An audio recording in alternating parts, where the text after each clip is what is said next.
पुढची महत्त्वाची बातमी पाहूयात। कांद्यांचे दर पडल्यामुळे शेतकरी हवालदिल झालाय।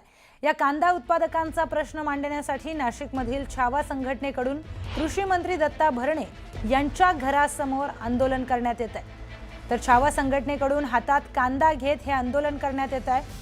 कृषी मंत्री दत्ता भरणे यांच्या घरासमोर छावा संघटनेकडून आंदोलन करण्यात येत आहे। तर शेतकरी संघटना देखील आक्रमक झाल्याचं पाहायला मिळत आहे। कांद्यांचे दर हे सतत घसरत असल्यामुळे शेतकरी हवालदिल झालेत आणि त्यामुळे हे आंदोलन करण्यात येत आहे।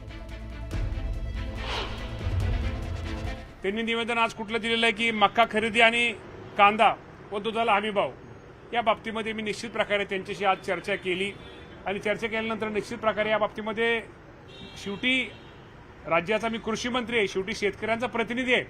शेतकऱ्यांचं हित जपणं, शेतकऱ्याला मदत करणं हे माझं जरी हे विषय जरी कृषी विभागाचे जरी नसले, हा विषय तो आहे पणन मंत्र्याचा, दुसरा विषय आहे दुग्ध विकास मंत्र्यांचा किंवा ह्याचे जरी असले तर शेवटी जबाबदारी कृषी मंत्री म्हणून आमच्या सगळ्याची आहे। शेवटी मी शेतकऱ्याचा प्रतिनिधी आहे।